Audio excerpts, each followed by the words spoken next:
ಇದೊಂದು ಆತ್ಮಾವಲೋಕನ ಕಾರ್ಯಕ್ರಮ. ಈ ಕಾರ್ಯಕ್ರಮ ಕೇವಲ ಪುಸ್ತಕಗಳ ಲೋಕಾರ್ಪಣೆ ಮಾತ್ರ ಅಲ್ಲ. ಇನ್ನು ಮುಂದಿನ ದಿನಗಳಲ್ಲಂತೂ ನಮ್ಮ ಇಂತಹ ಯಾವುದೇ ಕಾರ್ಯಕ್ರಮ ಅದು ಆತ್ಮಾವಲೋಕನಕ್ಕೆ ಪ್ರೇರಣಾದಾಯಕವಾಗಬೇಕು. ನಿಜವಾದ ಅರ್ಥದಲ್ಲಿ ರಾಷ್ಟ್ರ ನಿರ್ಮಾಣಕ್ಕೆ ಪೂರಕವಾಗುವಂತಹ ಹತ್ತಾರು ವಿಚಾರಗಳು ನಮಗೆ ಸಿಗಬೇಕು.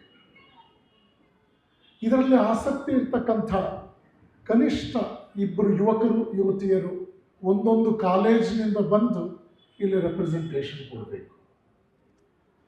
ಸ್ಪೆಷಲಿ ಈ ಆರ್ಟ್ಸ್ ಓದ್ತಾ ಇರ್ತಕ್ಕಂಥ, ಇತಿಹಾಸ ಓದ್ತಾ ಇರ್ತಕ್ಕಂಥ ಮಕ್ಕಳು ನಾಳೆ ಅವರು ಉಪನ್ಯಾಸಕರಾಗಿ ಬರ್ತಾರೆ, ವಿಚಾರವಂತರಾಗ್ತಾರೆ, ಮೀಡಿಯಾ ಸ್ಟಡೀಸಿಗೆ ಹೋಗ್ತಾರೆ. ಅಂಥವ್ರನ್ನ ಹೆಚ್ಚು ಹೆಚ್ಚು ನಾವು ಗಮನಿಸಿ ಈ ಕಾರ್ಯಕ್ರಮಗಳಲ್ಲಿ ಭಾಗವಹಿಸುವಂತೆ ಮಾಡಬೇಕಾದ ಅವಶ್ಯಕತೆ ಇದೆ. ಇನ್ನು ನಾನು ನನ್ನ ಒಂದು ಅಭಿಪ್ರಾಯವನ್ನು ನನ್ನದೇ ಆದ ಒಂದು ಧಾಟಿಯಲ್ಲಿ ಈ ಸಭೆಯಲ್ಲಿ ವ್ಯಕ್ತಪಡಿಸೋದಕ್ಕೆ ಹಂಬಲಿಸ್ತೇನೆ. ಸ್ವಾಮಿ ವಿವೇಕಾನಂದರು ಭಾರತದ ಈ ಎಲ್ಲ ಸಮಸ್ಯೆಗಳನ್ನು ಕೂಡ ಆಮೂಲಾಗ್ರವಾಗಿ ಅಧ್ಯಯನ ಮಾಡಿದವರು. ಅವರೊಂದು ಕಡೆ ಬಹಳ ಸ್ಪಷ್ಟವಾಗಿ ಇದಕ್ಕೆ ಪರಿಹಾರವನ್ನು ಕೂಡ ಸೂಚಿಸಿದರು. The problems are understandably many, but the solution is one. What is that? The present man must become a new man. ಸಮಸ್ಯೆಗಳ ಬಗ್ಗೆ ಪರಿಚಯ ಇದೆ, ಸಮಸ್ಯೆಗಳ ಬಗ್ಗೆ ಪರಿಚಯ ಇದೆ, ಅಜ್ಞಾನದ ಪರಿಚಯ ಇದೆ, ನಿಷ್ಕ್ರಿಯತೆಯ ಪರಿಚಯ ಇದೆ, ನಿಸ್ಸತ್ವದ ಬಗ್ಗೆ ನಮಗೆ ಗೊತ್ತಿದೆ. ಇದಕ್ಕೆ ಪರಿಹಾರದ ಬಗ್ಗೆ ನಾನು ನಾರಾಯಣ ಅವ್ರನ್ನ ಕೇಳ್ತಾ ಇದ್ದೆ. ಯಾವುದೇ ಸರ್ಕಾರ ಬಂದರೂ ಕೂಡ ಎಸ್.ಎಲ್. ಭೈರಪ್ಪನವರಂತಹ ಪುಣ್ಯಾತ್ಮರು ದಸರಾ ಉತ್ಸವಕ್ಕೆ ಹೋಗೋಕ್ಕಾಗಲಿಲ್ವಲ್ಲ? ಈ ಪ್ರಶ್ನೆಗೆ ಉತ್ತರ ಕೊಡಬೇಕು. ಯಾವುದೇ ಸರ್ಕಾರ ಬಂದರೂ ಕೂಡ ಸ್ವಾತಂತ್ರ್ಯ ಬಂದ ನಂತರವೂ ಕೂಡ ನಾವು ಇಷ್ಟು ನಿಷ್ಕ್ರಿಯರಾಗಿ ಆ ಹಳೆಯ ಹಳಸಲು ವಿಚಾರಗಳನ್ನೇ ಮುಂದುವರಿಸ್ಕೊಂಡು ಹೋಗಬಹುದಾದ ಒಂದು ಮನೋಸ್ಥಿತಿ ಯಾಕಾಯಿತು? ಸ್ವಾತಂತ್ರ್ಯ ಬಂದ ನಂತರ 7.5 ದಶಕಗಳು ದಾಟಿದ್ರು ಕೂಡ we are yet to redefine India to Indians. ಯಾಕಿದು?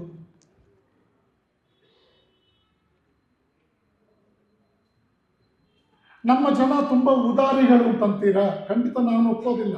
ನಿಷ್ಕ್ರಿಯರು ಅಂತ ಹೇಳ್ತೇನೆ. ದಯವಿಟ್ಟು ಗಮನಿಸಿ. ಯಾಕೆ? ನಮ್ಮಲ್ಲಿ ಧರ್ಮ ಗೊತ್ತಿಲ್ಲ. ಮಂಜುನಾಥ್ ಬಹಳ ಚೆನ್ನಾಗಿ ಹೇಳಿದ್ರು, ಪ್ರೇಮ್ ಕುಮಾರ್ ಅವರು ಹೇಳಿದ್ರು. ಧರ್ಮ ಗೊತ್ತಿಲ್ಲ, ಧರ್ಮದ ಬಗ್ಗೆ ಸ್ಪಷ್ಟತೆ ಇಲ್ಲ, ಧಾರ್ಮಿಕ ಶಿಕ್ಷಣ ಅಂತಕ್ಕಂಥದ್ದು ಬಹಳ ತುಟ್ಟಿ, ಬಹಳ ಕಷ್ಟ. ನೋಡಬೇಕು ನೀವು, ಈ ಧಾರ್ಮಿಕ ಆಚರಣೆಗಳ ಬಗ್ಗೆ ಬಹಳ ನಿಷ್ಠರು ನಾವು ಒಳಹೊಕ್ಕು ಅದನ್ನು ಒಂದು ಸವಾಲಾಗಿ ಸ್ವೀಕರಿಸುವ ಮನೋಸ್ಥಿತಿ ಇಲ್ಲ.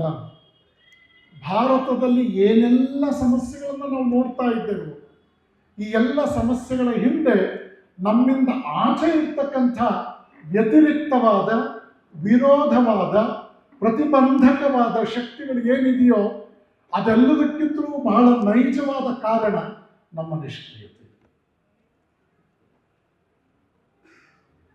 ನೋಡಿ, ಯೋಚನೆ ಮಾಡಿ. ಯಾವುದೇ ಮಹಾತ್ಮನ ಬಗ್ಗೆ ನಾವು ಹೆಚ್ಚು ಗೌರವ ಸೂಚಿಸೋದು ಒಂದು ರಜೆ. ಅವತ್ತೊಂದು ರಜಾ ಬೇಕು ನಮಗೆ. ನಾನು ಎಷ್ಟೋ ಜನ ಯುವಕರನ್ನ ಕೇಳ್ತಾ ಇರ್ತೇನೆ, ಈ ಮಾತು ಎಷ್ಟು ಮಟ್ಟಿಗೆ ಅರ್ಥ ಆಗುತ್ತೋ ಗೊತ್ತಿಲ್ಲ. ವಿವೇಕಾನಂದರ ಬಗ್ಗೆ 25 ವಾಕ್ಯಗಳನ್ನು ಕೊಟ್ಟರೆ 10 ವಾಕ್ಯಗಳನ್ನು ಸರಿಯಾಗಿ ಉತ್ತರಿಸುವ ದಾರ್ಷ್ಟ್ಯತೆ ಇವತ್ತು ಭಾರತೀಯ ಯುವಕರಿಗಿಲ್ಲ. ಬಹಳಷ್ಟು ಜನ ಬಹುಸಂಖ್ಯಾತರು 95% ಭಾರತೀಯರಿಗೆ ಇವತ್ತು ಅರ್ಥವಾಗದಲ್ಲೇ ಇರ್ತಕ್ಕಂಥ ಸತ್ಯ ಏನು ಅಂದರೆ, ವಿವೇಕಾನಂದರು ಅಂತಂದರೆ ಅವರು ರಾಮಕೃಷ್ಣ ಮಿಷನ್ ಕಟ್ಟಿದವರು.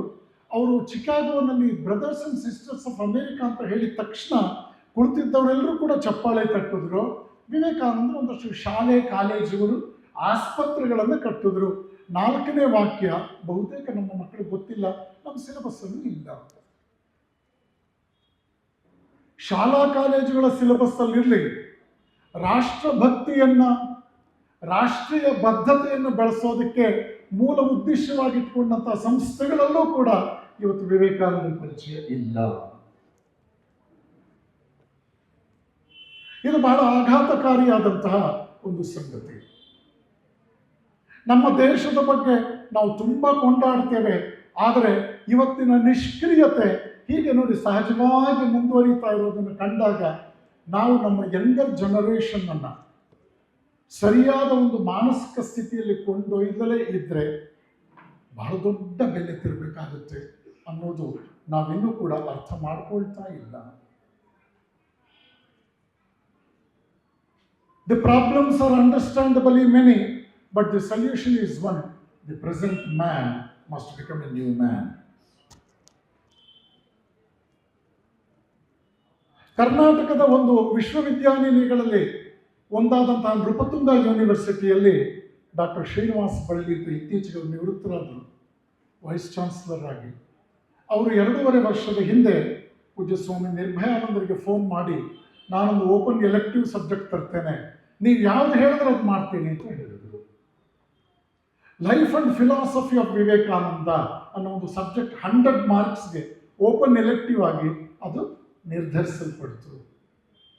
ಬೆಂಗಳೂರಿಗೆ ವಾರದಲ್ಲಿ 2 ದಿವಸದ ಪ್ರಕಾರ 2 ವರ್ಷ ಅಂದರೆ 200 ವಾರಗಳ ಕಾಲ ನಾನು ತುಮಕೂರಿನಿಂದ ಓಡಾಡಿ 600 ಮಕ್ಕಳಿಗೆ ಪಾಠ ಮಾಡಿದೆ. 600 ಮಕ್ಕಳು ವಿವೇಕಾನಂದನ ಬಹಳಷ್ಟು ಸಮಗ್ರವಾಗಿ ಅಧ್ಯಯನ ಮಾಡುವಂತಹ ಒಂದು ಸಂದರ್ಭ ಆಯಿತು.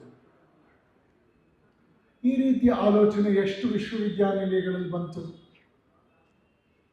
ವಿಶ್ವವಿದ್ಯಾನಿಲಯಗಳು ಇವತ್ತು ಅಷ್ಟು ನಿಷ್ಕ್ರಿಯವಾಗಿವೆ. ಅಧ್ಯಯನ ಶಿಕ್ಷಕರಲ್ಲಿ ಬಹಳ ದೊಡ್ಡ ಕೊರತೆ ಕಾಣ್ತಾ ಇದೆ. ಶಿಕ್ಷಕರು ಇವತ್ತು ಅವರ ಸಿಲೆಬಸ್ಸನ್ನೇ ಮುಗಿಸೋದ್ರಲ್ಲಿ ಪಾಪ ಅವರಿಗೆ ಸಮಯ ಇಲ್ಲ.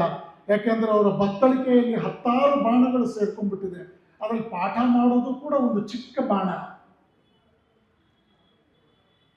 ಇವತ್ತು ಮಕ್ಕಳು ಹೇಗೆ ಬರೆದಿದ್ದಾರೆ, ಅವ್ರು ಬರೆದಿರೋದಕ್ಕೆ ಸರಿಯಾಗಿ ಅಂಕ ಕೊಡಬೇಕಾ ಬೇಡವಾ ಅನ್ನೋದು ಶಿಕ್ಷಕರ ನಿಷ್ಕರ್ಷಕ್ಕೆ ಬಿಟ್ಟಿಲ್ಲ, ಅದನ್ನು ವಿಧಾನಸೌಧದಲ್ಲಿ ನಿರ್ಧರಿಸುತ್ತೆ. ನೀವು ನೋಡಿದ್ರಿ SSLC ರಿಸಲ್ಟ್ಸ್ ಇತ್ಯಾದಿಗಳನ್ನು ನೋಡಿದ್ರಿ. ಈ ನಿಟ್ಟಿನಲ್ಲಿ ಮಕ್ಕಳಿಗೆ ಮನೆಯಲ್ಲಿ ಸಂಸ್ಕಾರವಾಗಲಿ, ಶಾಲಾ ಕಾಲೇಜುಗಳಲ್ಲಿ ಸಂಸ್ಕಾರವಾಗಲಿ, ಸಾರ್ವಜನಿಕ ಸಭೆ ಸಮಾರಂಭಗಳಲ್ಲಿ ಒಂದು 4 ಮಾತು ಹಿಂದೆ ಮಾತಾಡ್ತಾ ಇದ್ದಾರೆ. ಒಂದು ಸ್ವಲ್ಪ ನೋಡಿ, ಇಲ್ಲೊಂದು ಸಭೆ ಆಗ್ತಿದೆ ಅಂತ ಅವ್ರಿಗೆ ಗೊತ್ತಾಗ್ತಾ ಇಲ್ಲ. ಹೀಗಾಗಿ ನಾವು ಎಲ್ಲೂ ಕೂಡ ಈ source of inspiration, source of information, source of motivation, source of accelerating the patriotic spirit in our own upcoming generations, ಇದು ಬಹುತೇಕ ನಿಂತು ಹೋಗಿದೆ. ನೋಡಿ, ದಯವಿಟ್ಟು ಗಮನಿಸಿ ಇದನ್ನು.